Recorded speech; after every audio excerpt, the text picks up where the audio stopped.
is mó an privilege agus is mó an pléisiúr a bheith live in Jobh ag caint mar jaall Cúrsaí ETIM agus tá mise agus Maria tar éis an cinenne sin a dhéanamh ETIM a gléach an frása seo, so béidir níhé an legad ifrigiúil agus gur ceartú an ETIM nó rud ag an eile a rá ach is tócha is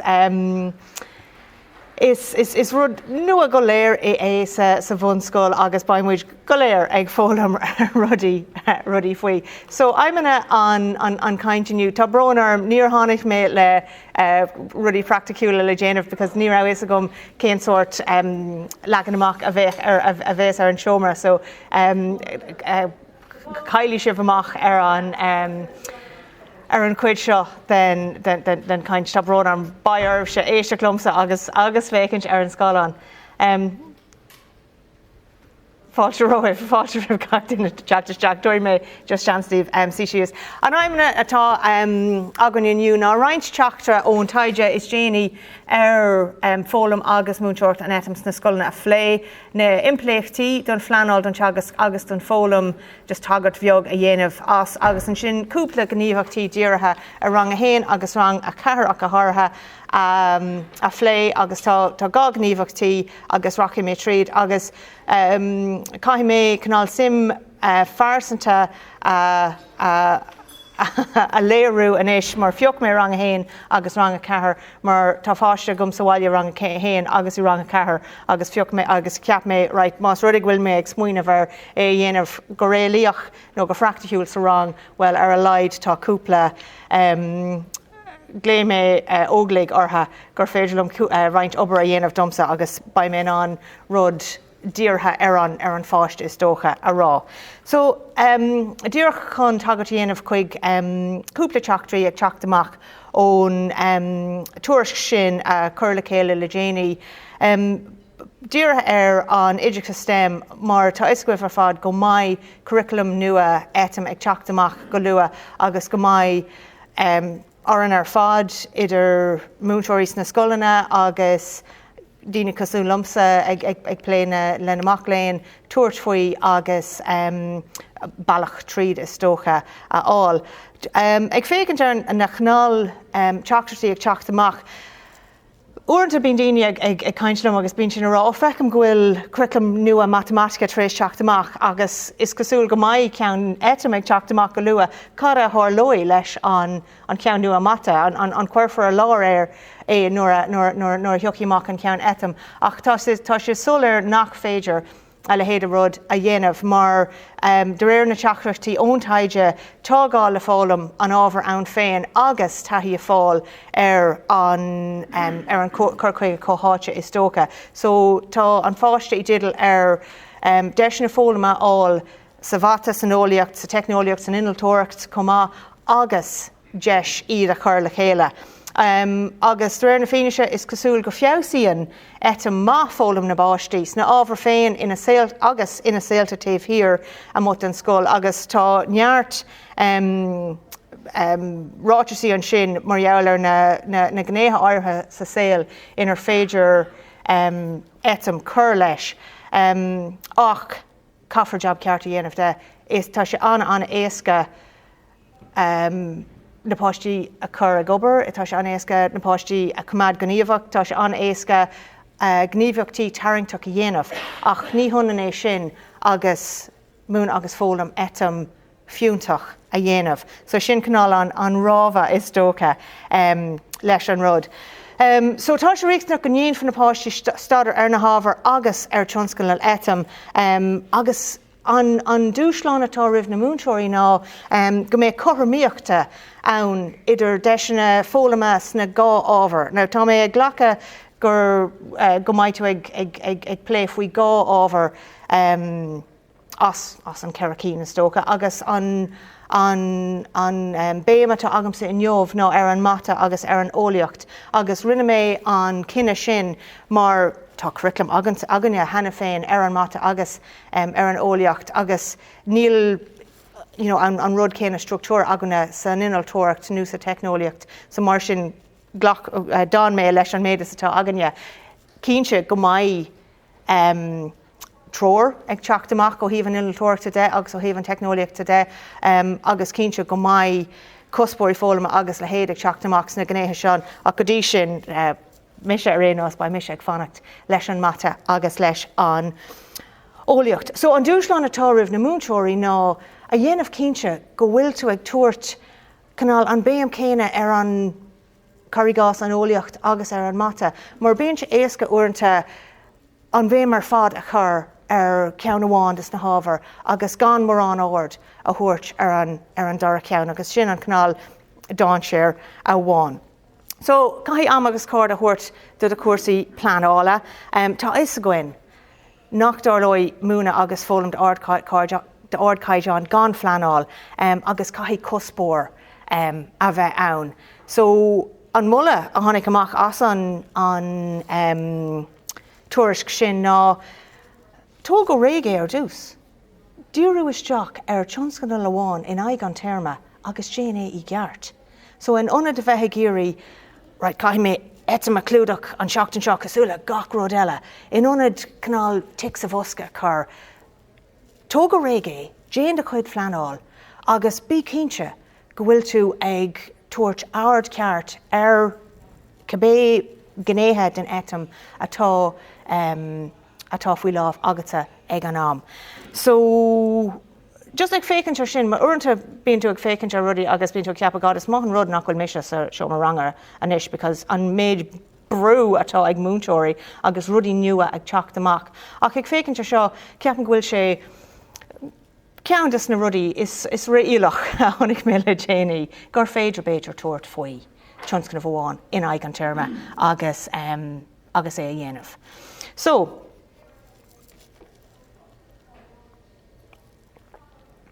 ag bog a raig chuig rudaí practicúla.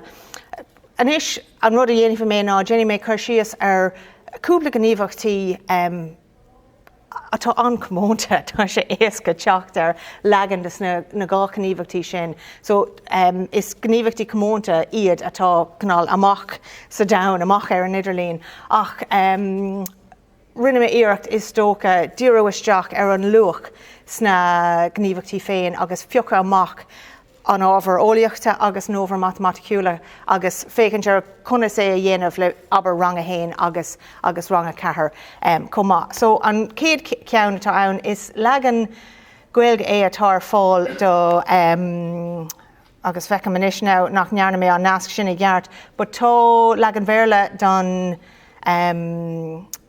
don tasc sin ar an siomh Scoil net agus tá sé thar a bheith simplí I bhealach amháin agus an tasc atá ann ná tá tú rá tá an fear Lego book seo róte isteach sa lechair agus tá orna é a hábháil agus tá muid géirí I nniucha a dhéanamh conas gur féidir cadí na rudaí gur féidir an fear seo álamach ón lechair a chur leis Beidir an Lewis ina mai an lechair ag ró. So na multi atá ann ná, cá áda thógach sé an Lego a héireach, cén áda thógach sé le aber salan nó iscateolaí nó vinegar, agus cé bhéad salan nó iscateolaí nó vinegar a bheith ag testáil uathe. So is tas canál anna structúra é sin agus tugann sé seanstan na páistí is tóca an ólaíocht a phlé agus iirecht a dhéanamh an fear a hábháil agus tá mar chuna rá go ceapan go bhfuil sé tarraingteach go leor fiú amháin go bhfuil sé canál trágóideacht don fear bocht. But just ag fécinn isteach ar na féidireachtaí fólamna is tóca bhí mé ag géirí canál é smaointe faoi agus an canál an struchtúr a tharraingt amach as agus dá mar rud go raibh mise chun é a dhéanamh is tócha go cuireann an duine Lego nó an duine pláisteach I copán agus iad a chuir isteach sa róteúr agus an sin. Well, na páistí a Ollamh táid chun turganmh a dhéanamh, conas dhéanamh muid turganmh, an mó ólaíoch a phlé, trílach a chorrma a phléin ar a páistí. Agus an sin duine róte amháin a thógáil amach agus ar na páistí turganmh a dhearra agus conas tóis cé có fada is a thógan ar an lechair a lá. Agus is tóga tuí isteach an mata ag an buinte seo. Mar bhéh ort ebrú amach conas gur féidir an táim a thóis, conas gur féidir tafad a dhéanamh, conas gur féidir na torthaí sin a chur in úl nó tafad a dhéanamh dus na torthaí sin. Agus iníag seo dhéanamh, iníag canál an cleachta sin a thuirtas na páistí faoin bróisis béidir a ceacht ag an eile nó béidir níos déanís a ceacht thóging amach na daoine bochta eile na créatóirí agus an sin right déanamh muidíreacht inis tionachar a bheith agan an próisis sin agus na fear nó am nábochta sin a thógáil amach ón leach ar níos tapúla. Agus an sin brathnóirt a dhéanamh agus tafad a dhéanamh as na torthaí. Agus nuair bhí mé ag smaoinemh ar rud ag an gníomhach a dhéanamh sa ceann seo, bhí mé ag smaoinemh ar béidir na fear bochta a thógáil isteach agus sibh se chur an finnegar agus an salan agus an isce tehann ach gan bauard is tócha go maiid roinnt daoine go maiid bulla an chip shop ag roinnt daoine ag teacht amach. But so tá sé an simplí mar próisis nach bhfuil tá sé is féidir gach duna dhéanamh sa seo mar rang amach rud ag bhfuil roinntear ann sa Scoil agus é a gobar. But ag fécintear na féidireachtaí fólama. So le rang a héin tá tú ag fécintear ábhar agus athrú agus taobh agus fórú. So sin iad na canál na téamaí atá ann agus na scileanna atá ann ná imscrúdú agus ag tástáil. So le rang a héin bhétha ag caint mar gheall ar cabhrú leis an múnteoir moltaí a dhéanamh faoin cur chuige agus faoin na móna chun an aib sin a réiteach.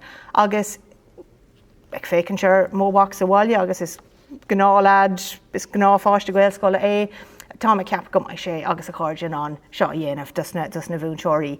Ag fécintear ag rang a Chathair an mula atá ann ná tuirgnamh simplí a dhearra, so béidir an tachaíocht a bhaint dus na fáistí agus an dúsláán a chur rompa teach suas lena céimeanna an tuirgnamh a dhearra a bhar tú agus a chuirí gréach. Agus ní léon dochar orintanta liganta na fáistí botúna dhéanamh, mar tarlíonn sé sin sa phróisis Oideachta agus cínte darlíonn sé sa phróisis Mataoideachas sa saol mór amach an seo. Agus is níl tú canál ag níl tú a cabhan nuas ar na páistí agus ligant ortha an botúna dhéanamh agus ahant ghfuil an botúna dhéanamh agus ceartacána dhéanamh ar mar tucha siad I dtaithí ar an próisis Oideach agus seo a dhéanamh. Agus an sin beidir ag athrú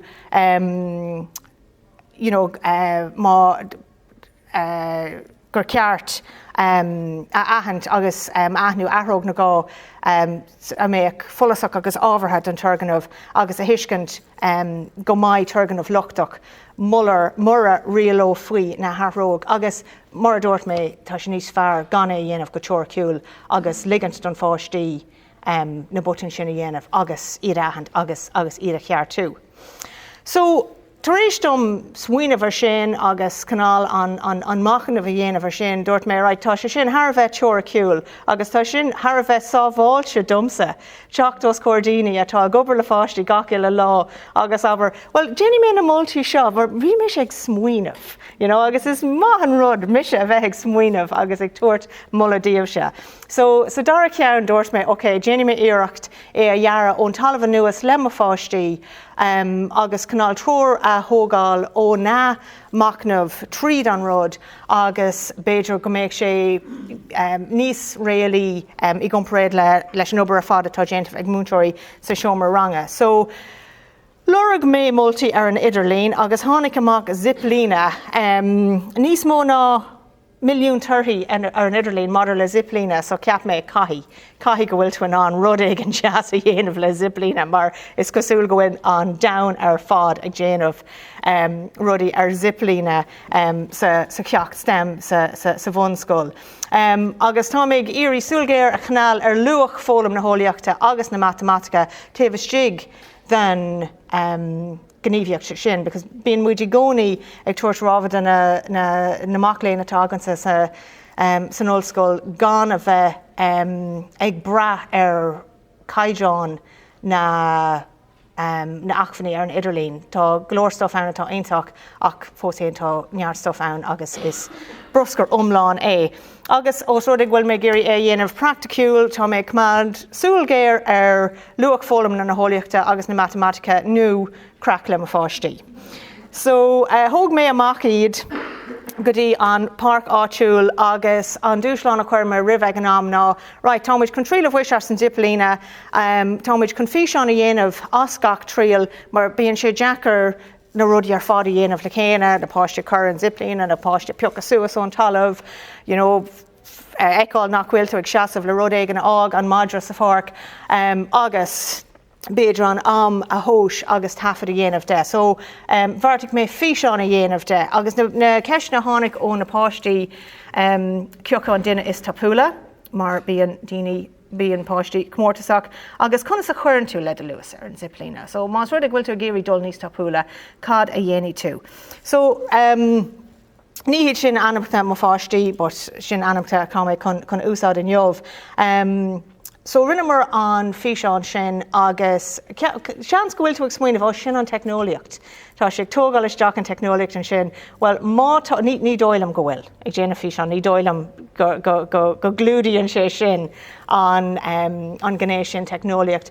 But mátá tú bhulthing Tionól thuirt ar na páistí, because bhí mis lán ábalta físeán a dhéanamh de sibéal ach an físeán a rinne siise de Seán, well, tá an spéir ann, tá an talamh ann, tá an cóta ann, the gachród ann, but tá sé Jackar mór an chéile dhéanamh as.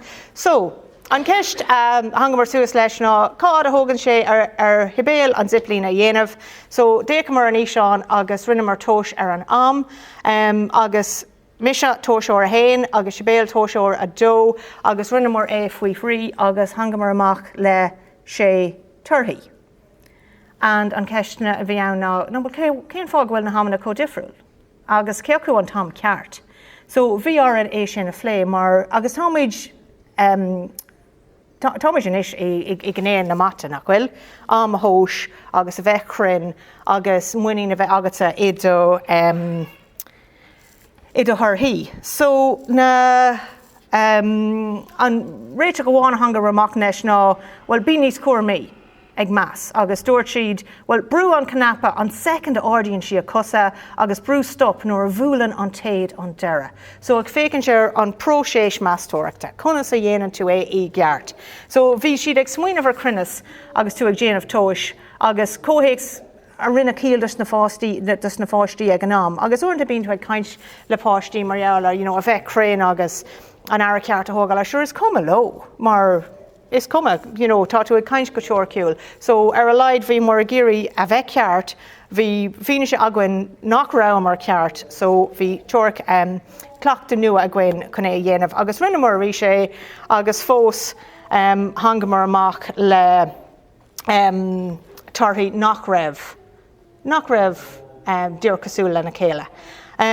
So, tháinig siad suas le roinnt teoraí mar dheall sin, so an fear bheog dúirt sé, tá sé Jackar all ceart. An dúirt sé, look, bhí sé sin ag plé le ihreacha umlána a bháin, agus bhí inon ag plé le ionad deathúlach a bháin. So dúirt sé sin, look, féic, tá éiver sin ann uair a bháin, tá trí éiver seacht ann, agus tá gá éiver thucht. It's éiver seacht has to be seacht second, sin é. So sin an canál an cinenne a rinne sesin maidir leis an luach ceart. Cuir siise an Milán ormsa. Déanaí sé agus bí an cuairmach an bouta seo. Níl sé gobar amach tá tusa ag tusnú ródhéanaach. So tá sí fós a chur ag fécinint ar an próséis inionad ag fécinint ar canál an mata, agus tá sé simú go raibh canál fócas matacúil a níos láidir aige ach I bhád níos óige. Agus an sin an dúirt sí, well, cad faoi an ihar sa lár a fiocha. So canál tháinig siad ar an réiteach céine ná peoch an ceann sa lár.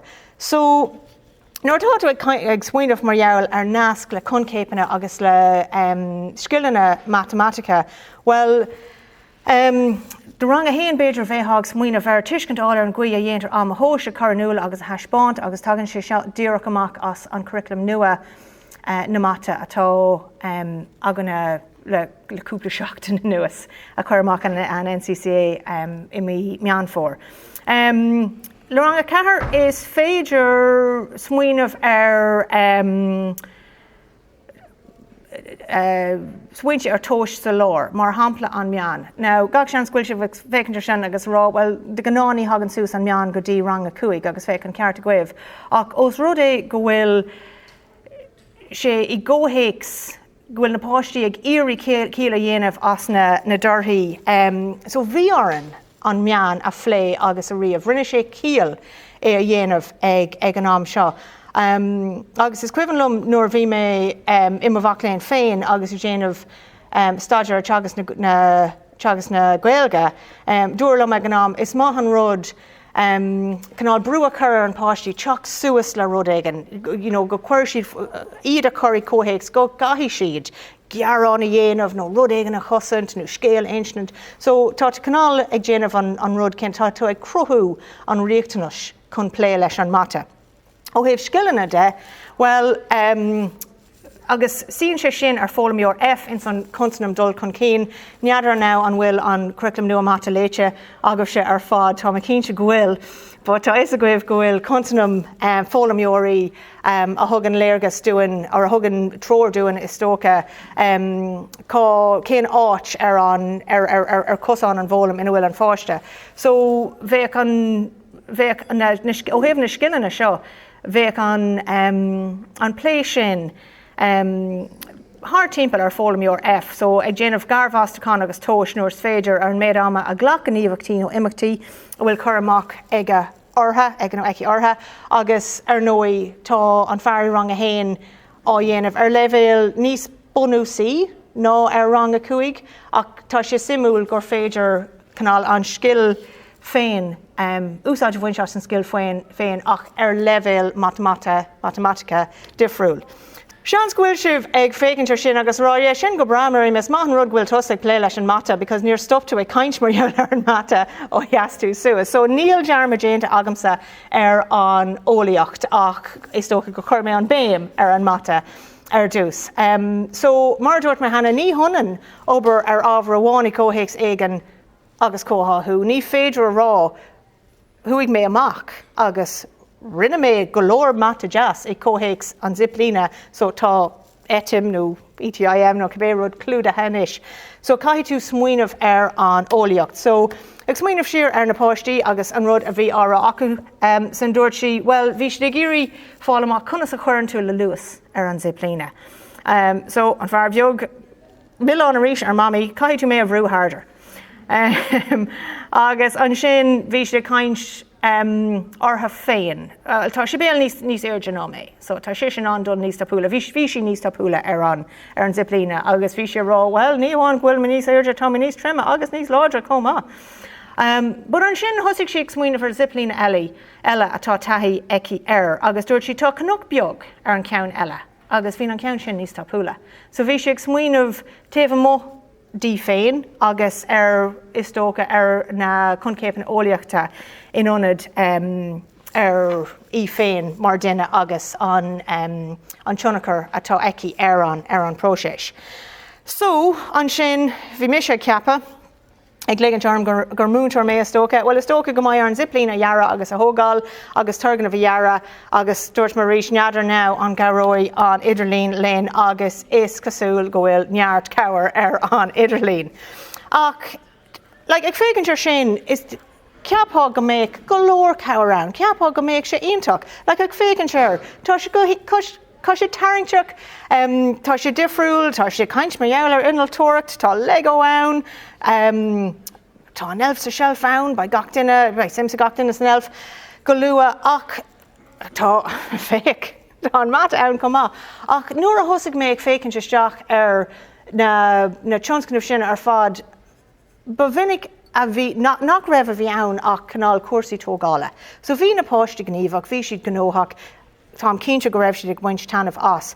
Ach ba bhinnic go leor a cuirtear béim ar na concéipeanna.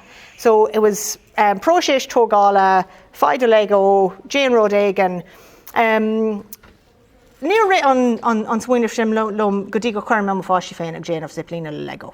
Agus Bhí ancraach acu. Thóg siad rudí deas, a níor ghlach mé fictoide, mar níor oibrigh siad mar ziplínse. So, bhí siad gnóthach, bhí siad sásta, bhí siad a géirí ziplín a thógáil, níor oibrigh lo. So, an sin ceap me, okay, tá 5 bound, mar tá mé taréis a rád an fáistí, ba ceart dit é a dheara agus an sin déanamid tástáil agus an sin ba is a gwen, mar tá ceist agan. Ach, ní ramar an é a dhéanamh, agus canál, ní mála mé sin a dhéanamh, mar canál tóga siad an bhhuinín na páistí. Agus cumála sin, thosaigh mé a caint, cad iad na concépanna ólaíochta a rénos a bhhuinean le ziplína. Agus bíon muid i gcónaí, agus máta aon duine ann a bhí agansa na teagas na mata, ba is acu, bíon muid i gcónaí a rá, cai tú a bheith cínte go digan tú an mata, comá leis conas an mata a dhéanamh. Cai tú a bheith cínte go digan tusa na concépanna, agus risilum nach raibh na concépanna arolalas a gom. So lurg mé iad, agus fig méid fólam anna cuid ag déanamh an rud seo. So just con an ólaíocht a clúdú go hantapi, tá tú pléile down haringt, nuair atá tú ag taistil ziplína, agus os rudé go ibrion down haringt ar bhain ingéireach. De réir mar ordian tú an ilan ibrion tú níos tapúla ar an ziplína. Agus is dócha go mé go rá canál túr mégansa agamsa faoi sin, agus ní raibh agamsa go fuirmáilte, agus sular déic me suas é ní bhéin in ann é a bhíú, nó ní bhéin cínte, ní bhéin in ann ceist páistí a ragart. Agus I glór cáisna, agus sin I bhd níl sé cósáúil a churbe, I glór cásanna. Ba daoine níos trimme ag taistáil níos tapúla ná daoine níos éidirme mar go sáiríonn an mechan frithiocht air. So tá tú ag caint mar gheall ar frith chuimilt agus tá tú caint mar gheall ar frithiocht air agus níl sé có siimplí. So, bhí is a go manis right tá ar an ziplína a thógáil agus seo iad an na canál freagraí gur ceartún teach suas leis agus just ag fécinseir na Forbartha scileanna san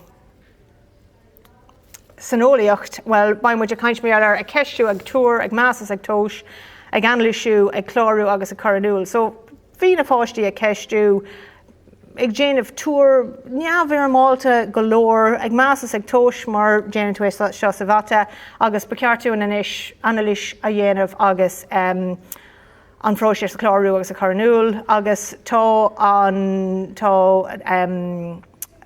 le héad a rud Clúdaithe a curriculum is dócha.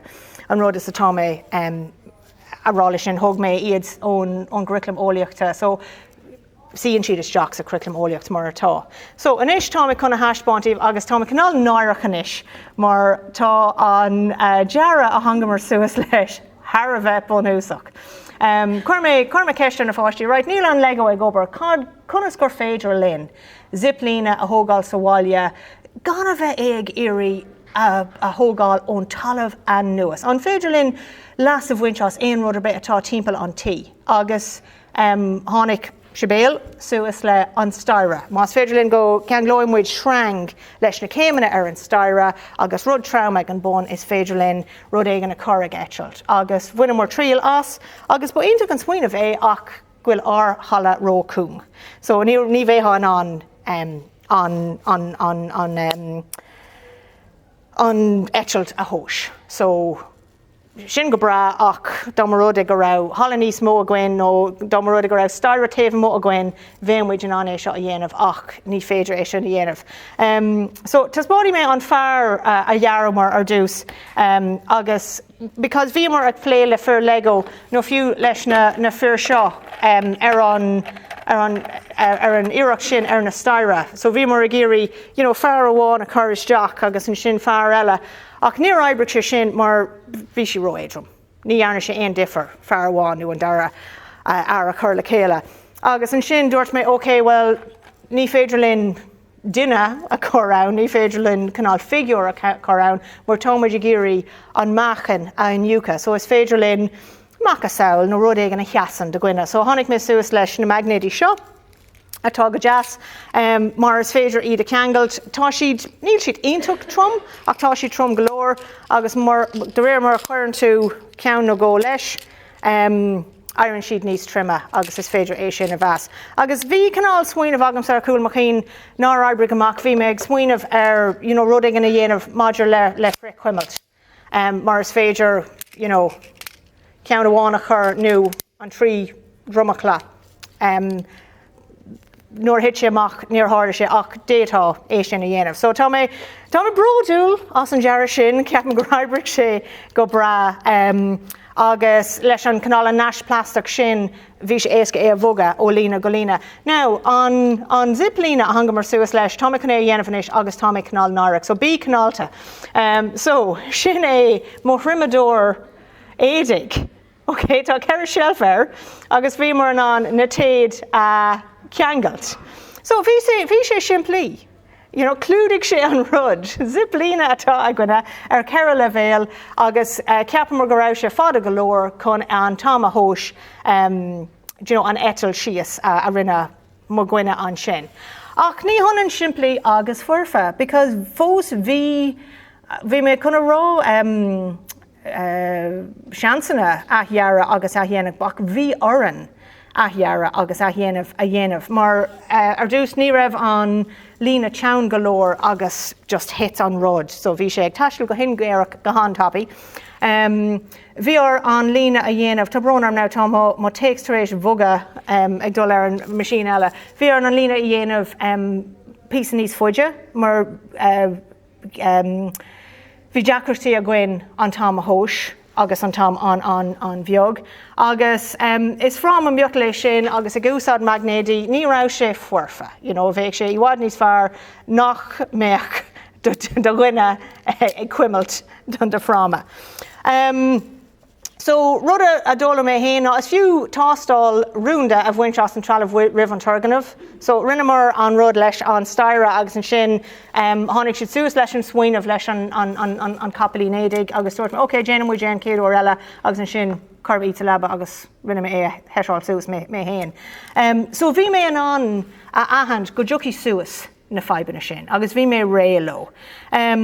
Agus nuair a tháinig na feibanna sin, because lig mé dóibh na botún i dhéanamh, nuair a tháinig suas na botún sin, bhí neart frustrachas ag bhaint leis. Bhí na páistí rá, ná habar nach bhfuil sé ag obair agus tréis an rud leis an Lego, but tuis go raibh ceist a ragart. Bhí sim acu fannacht leis, bhí siad ag éirí an ceist a ragart. So taspána sé sin is dócha an luach atá nó an fiúntas atá ann le teach suas le ceist agus gan gníomhachtaí a dhéanamh ar son féin.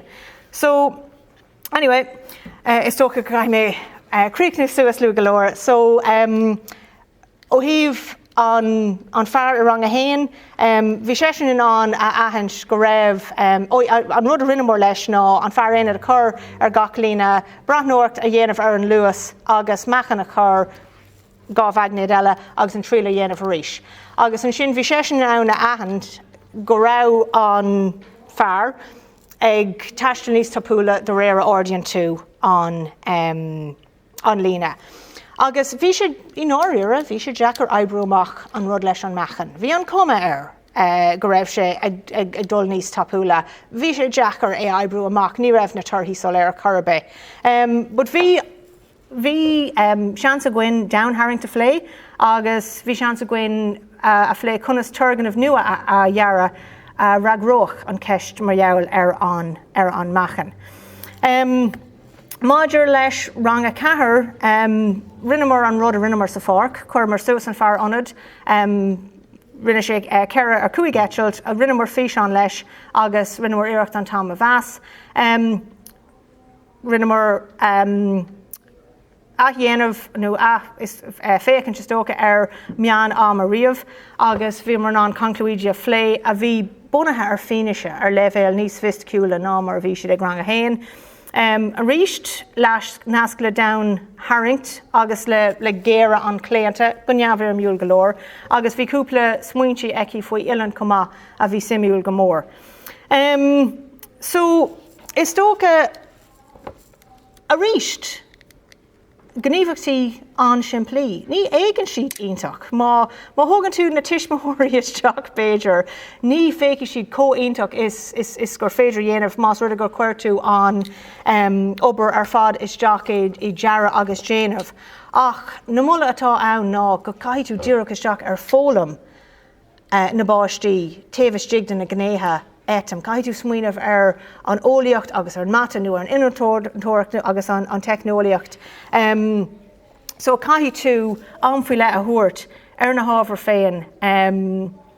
Agus is tóca leas a bhaint as na rudí a hagan amach as an obair sin. Mar gan an obair sin ní bhéh seans a gcuin no ní rud ní rihic sé lom smaoine faoin meanna dhéanamh le rang a chathair.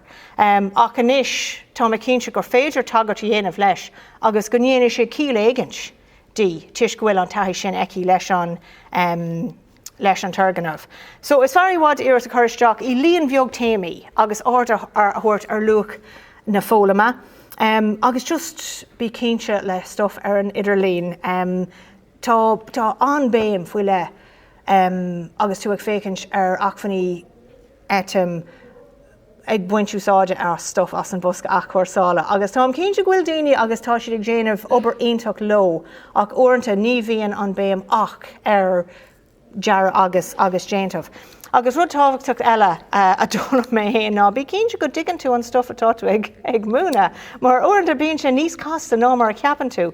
nó uaireann tú canál an tuiscint atá agatsa, tuiscint neamhíar miúil atá ann, agus níl tú an bé ní raibh mise inán é a bhíú ar bán a bheith sáúil de aine, de páiste rang a héin nó de páiste rang a chathair. So sin canál na teachtarí a fági mé libh tar éis na héachtarí a fád a bhí agamsal im a páistí agus líróid Ollamh agus an trimador édig imá heomra. Tá rudháin eile gur bhálam mhór náird a haingt ar agus is canál gear change atá an seo inis. So bhfuil déanaine mé agus an sin osclaid mé an orlar má tá daine ag géirí ceisna chur nó Beidir a spéirs féin a roinnt nó rud eile. A réanos, tá siomh idirlín áhearra agan ag méhéin agus má cóglaach i Riain Harbeson in Ollscoil Átha Cliath agus ag roinnt daoine eile timpeall na tíre agus trasna na Eorpa. Agus an rud atá ann Mataoideachas an anam atá ar an siomh agus an spruc a bhí aganna ná achfaní atá ús áideach chun masúnú a dhéanamh ar tascanna Mata ar dús agus níos tá sé tréis oscailteach chun an óideacht a clúdú cumá. Chun cabhraigh le múntóirí tascanna sin a chuirisiúil ina heomraí agus iad a bheas. So na cín an bhfuil nó cail mé mac tá cúpla lehannig Gaeilge ann, tá cúpla tascanna in Gaeilge ann hena féin sa bhata agus san óideacht agus táid ag súil go gcuirfar leis agus go maith réimse lehan de tascanna de bhúntóirí ar ard caideáin a chumá lei sin go maith trócha de bhúntóirí conas iad conas meastóireacht a dhéanamh ar na tascanna agus conas meastóireacht a dhéanamh ar fólam na páistí. Agus sa cás sa bhata táid ag géirí iad a cheangailt leis na contanam fólama atá sa curriculum ónas gur féidir le múntóirí go tapaí agus go crin a bheith in an fólam na páistí a aithint agus anamnú agus tafada dhéanamh de agus beidir sin an nuacht a chur chuig tistí nó an céad múntar eile nó cabbé rud. So níor bhfuilm sibh ágáil in jobh gan é sin a lua agus bhrealinn táid an oscailte bhrealinn ghlacha le multaí, ghlacha le cabhar, dom rud ag bhfuil tascanna deasa a gcuibh, dom rud ag an dhéanamh sibh na tascanna bhrealinn samplaí de obair na páistí eáil más rud ag bhfuil sibh an é seo a dhéanamh. Chuig nói mé suas le sin tá mé gur míle mágah ar fad.